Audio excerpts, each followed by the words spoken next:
Lance Wheeler's Mastermind Pitching Program. Great scientific principle, phenomenal. More awareness of how your body moves and how it needs to move to increase your velocity. The work that Lance is doing is outstanding. He's going to teach you how to take ownership of your own career, and when it comes down to it, that's what really matters when you're in the heat of the game and you have to self-coach. So you're going to get something that you're not going to get with other guys, and I can't recommend it enough.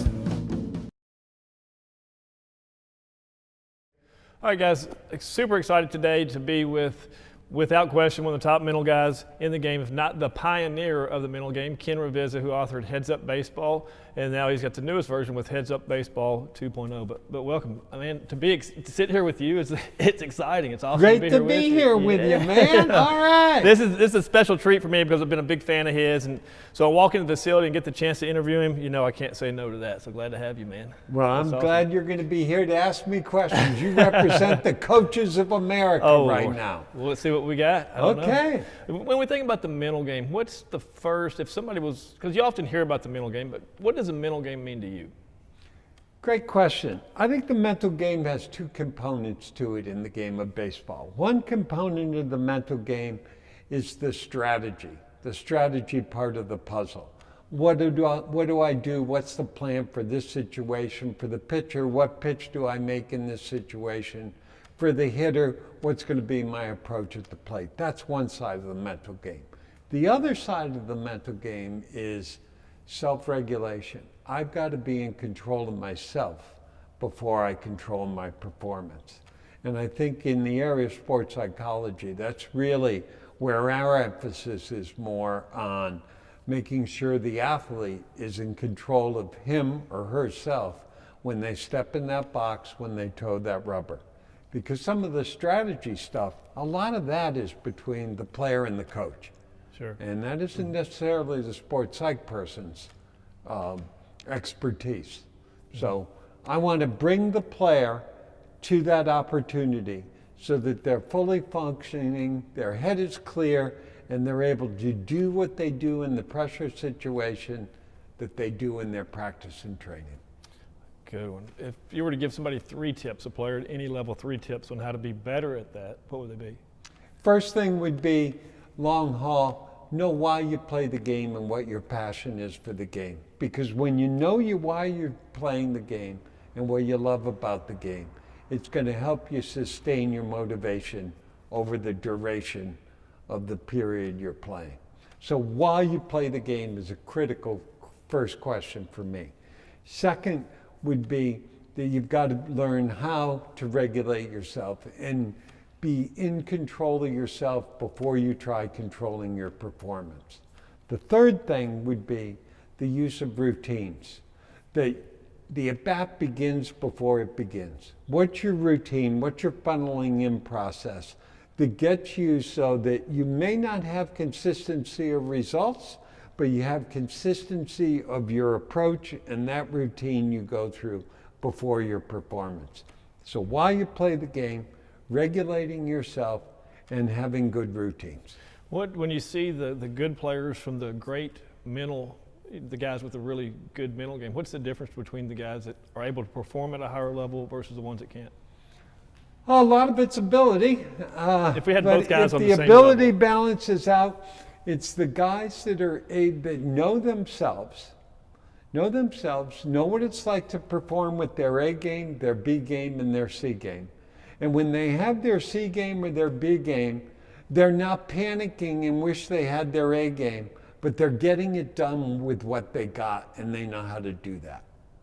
How important is criticism or being able to accept criticism, failure, and how do you respond to that? If somebody were to fail, like a kid had a really bad game, what would be your first thing that you would tell this kid? Well, I think one of the things is whenever you perform in athletics, you're going to get immediate feedback on how you did. Whether it's a gymnast, did she stay on the balance beam, did she fall off? The figure skater, did she make the jump, didn't she make the jump? The baseball player, did I get my result, didn't I get my result? Okay, you're going to get immediate feedback. Feedback is information. Sometimes we fail, but we can learn from that information to get better.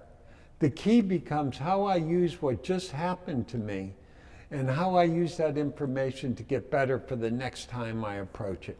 To just be stuck in, I got my result, I didn't get my result, it's too crazy. It's too intense. It puts too much damn pressure on it. And I've heard Augie Garrido talk about this, and he talks about the difference between results and outcome.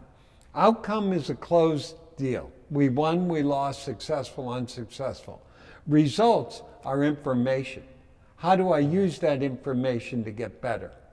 And that's key for me, is how you use the information from your performance to get better. If you practiced, you took 3 hours that day to go through your practice and training, what did you learn from that practice and training today to get better? Because if you didn't learn anything, just because you were out there working hard, it doesn't matter. What matters is there's something you learned from what you did today. Now, what helps with that is having a mission going into practice, having some type of plan, something you're working on. When you take that bullpen, what am I working on today to get better? So then you can use that as a benchmark, and then other things may come up in the midst of it, and you make those adjustments and you evaluate and you critique. Are you going to fail? Absolutely. Failure is part of learning. Nothing wrong with it. Nothing wrong with it. I think we get too hung up on, I got to be successful all the time. No, you got to take the risks of fail to get better. That was brilliant. Well, if you were a coach in today's game, whether it be high school or college, what would you stress about the mental game? What would be, if you had 10 minutes to practice the mental game each day set aside, what would that include?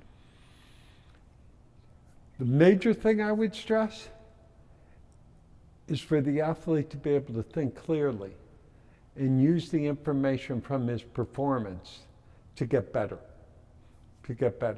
and not personalize it and not beat himself up because he didn't do well. That doesn't mean he or she's a terrible, rotten person. All it means is they didn't perform well at that time. Get the information, forgive yourself, and play forward. Get the information, forgive yourself, play forward, next pitch. But you do have to take the time to get the information. This is not just about flushing it, letting it go, and moving on. No, get the information, key. So just learning from your failures is a big part of the mental game, right? Absolutely. So how big is breathing? How integral is breathing to mental and the physical component? For me, the breath is a very powerful tool because it represents so much. One, it's a behavior that you can see. As a coach, you can see whether the player is stepping out, taking his or her breath, and you can at least see they're doing that. And it sounds so simple, but it's so hard to do. But what does the breath do? Number one, the breath brings oxygen to the brain, into the blood supply, which brings oxygen to the brain, which helps you think clearly. Number one. Number two, the breath will always pull you to the present moment. Inhale, exhale. It helps get you back. The breath, when you need to relax a little bit, focus on the exhalation. When you need energy, focus on the inhalation. So that you can sort of regulate yourself just with your breathing by bringing energy in when you need it, letting energy go out. The breath helps you shift from consciously thinking to just doing. Inhale, exhale. Let go of the thinking and move to the doing. The breath. Good breath is the start of good rhythm. Good rhythm is so critical, but it's got to begin with good breath. So you asked the question about breath, Lance.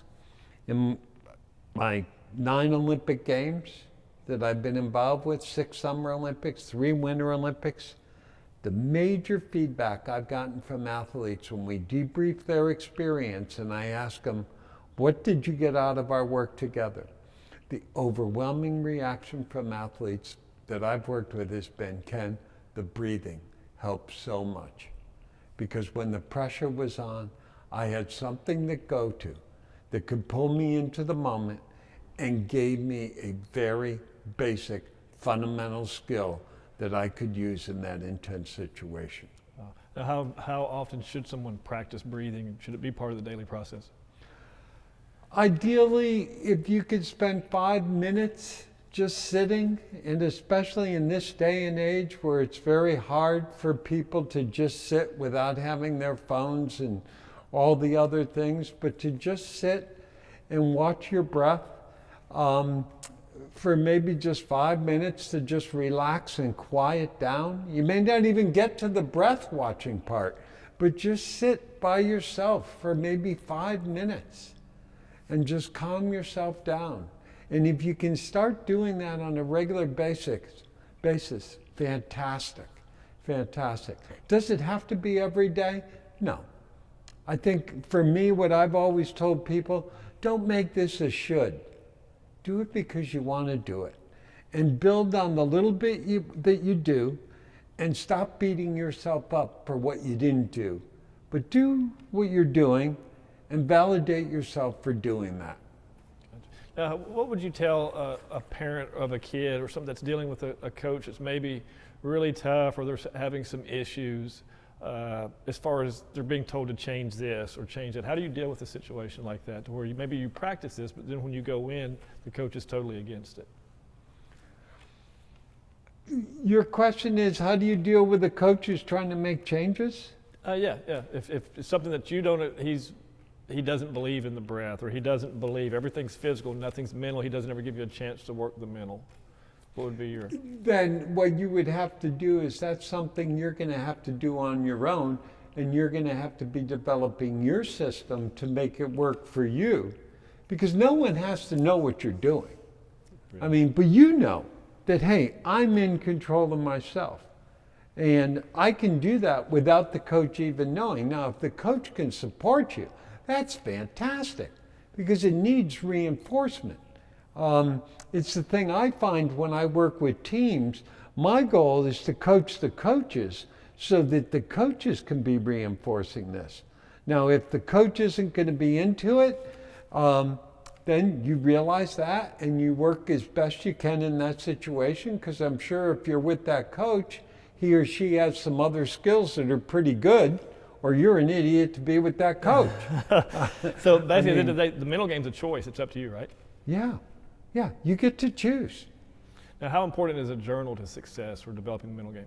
I think the journals and writing stuff down, for some people, that's very important. For other people, it's not their thing. And once again, on a lot of this mental game stuff, there is not a cookie cutter, and this is the way you do it. This is the way you do it. You've got to know yourself and come up with a system that works for you. But one thing I always did with the athletes I've worked with, and especially at the university level, is they're going to keep a journal for a while just to see how it goes, you know, so that you sort of push them to take that leap of trying to get some of these things written down. But for some, they're going to get more into it than others. And that's an individual difference. But the real skill we're teaching is the act of reflection, the act of learning from my experience. That I take a few moments and I just settle down and I ask myself, what did I learn from that today? And sometimes writing it down, it's nice when you can go back and read, hey, this is what I thought at that time. So now, how important is believing you're a good player? Confidence, belief, where does that come into the mental game? I think confidence has a huge role, Lance, but for me, there are so many times you play the game, man, and the confidence isn't there. I think sometimes we get overrated that, and I've been around enough professional and college athletes, swagger, gotta have swagger, I got swagger. I mean, I've worked with these people. Confidence is fragile for all of us as human beings. Let me say that again. Confidence is fragile. No one's got their self all together. We all have our frailties. It's called being human, okay? But the issue is, do you have something to go to when you're not feeling great? So a question, Lance, I'm always asking players is, are you that crappy you have to feel great and be confident to perform well? I haven't thought about that. Yeah. Well, let's stop worrying about the confidence And let's get back to, this is what I need to do when I'm putting on my batting gloves. This is what I need to do when I'm in the hole. This is what I need to do when I'm on deck. And this is the way I'm going to get in, and I'm going to take possession of that batter's box. And when I'm in that batter's box, I own that batter's box. And sometimes you got to talk your way through it. That's part of the dance, man. Yeah, but you can't be freaking out that I don't feel good. I don't feel right. Feeling good's overrated. So would you say that, like say during the World Series, is it the guys that are really playing to a higher level, are they performing at a higher level due to the stress, or is it the idea of the others caving and lowering their game? Great question. When you look at the World Series, you're looking at 162 games, and these teams now 11 playoff. They're about 173, 174 games. No one there feels great. Your body's beat up, you're beat up, mentally you're exhausted, and you're grinding, man. And yep, you're going to win some pitches, you're going to lose some pitches. But can you get to the next pitch because you're one pitch away? And you see it there. Hey, the confidence just in the last couple games, the ebbs and flows. Dodgers up 3, boom. Houston's back. Dodgers down, boom. They battle. It's about taking those blows, absorbing those blows, and giving jabs. And you give the jabs by doing the basic little things and doing them with 100% of what you got to execute that skill. Wow, that's powerful. What about a pre-pitch routine? What are your thoughts on a pre-pitch routine? What would it include? How important is it? Absolutely pre-pitch. Because when we look at routines, you have your routines going into your performance, during the performance, the actual skill execution, and then the coming out. So it's like in baseball where you have a pitch that lasts, okay, the pitch is made, boom, strike. You got 15 seconds. 1, 2, 3, 4, 5, 6, 7, 8, 9, 10, 11, 12, 13, 14, 15, next pitch. And in the World Series, it's up to 25, 30 seconds, all right? Mm-hmm. But that time between pitches, that's where the mental game lives, Lance. When does the last pitch end and the next pitch begin? It's going to vary after each pitch, based upon if that's a successful pitch right where I want it, bam, I'm on the next pitch really quick. But let's say that ball's up and away, I've got to think about that pitch, get the information from the pitch, and quickly, maybe 4 seconds, make the adjustment in my mind and what I need to do to get to the next pitch. So that next pitch begins before it begins, okay? Now, we have the landmarks like putting your foot on the rubber, meaning I'm ready, I'm here, I'm on this pitch. But before you put your foot on the rubber, you can be on the last pitch a little while if you need to. But now I'm on this pitch. So the pre-pitch routine is to get me so I'm right here, right now, ready to give 100% of what I got to win this pitch, to win this at-bat, to win this game, whichever way we want to break that down. But it begins before it begins, and it ends after it ends. What about your thoughts on body language? You see a lot of kids. That was one of the things I would watch a lot, but just body language. How powerful, how does it affect others? Body language is huge because everyone can see it. Hitters, the on-deck guys are watching pitchers. Hitters are like sharks, man. They smell blood, and when that pitcher's bleeding, their batting averages go up. Their confidence goes up. But the key for me is when he toes the rubber, what's the body language? Is he present? Is he focused? Is he in? He may have his momentary where he's a little upset, and he may show that a little bit. Let's not overdo it. But then there's the release of that, and then when I get back, this is my rubber. You get in your box, buddy. Yeah. I'm coming. Yeah. Yeah. So and every guy's a little different, Lance. Every guy's a little different. Some they pitch like their personalities. Some guys are more emotional. Some guys are more intense. Some are the silent assassins. Yeah. You know, they do it in a gentle way. There's many ways to get it done. The key is knowing what's your way. And how important is it for your coaches to really have a history or know know the pitcher, treat them, or coaching them the mental game differently? I think it's critical, and it's one of the things that's changing in teaching and coaching, is that now we're being more sensitive and aware of the individual differences, that people have different styles and different personalities, and we've got to take that person from where they are and sort of move them along to get better at what they're trying to do, but we all start in different places. And I think I've seen just in the last 15 years dramatic changes with coaches being more tuned into that, and I'm really excited about that. If you could come down to just one thing, if you could tell a coach right now listening, what's the most important thing he could teach or that you've learned from the mental game, what would it be? Make sure they're breathing. Sometimes, just when you're talking with them, settle them down. Just make sure they can breathe. Because if they can't breathe, they're not going to hear what you're saying. And so that if I can be in control of me, then I got a chance that I can think clearly. And then once I can think clearly and commit to it, then I have a chance of going out and doing it. Yeah. Oh, that's powerful. Yeah. That's powerful.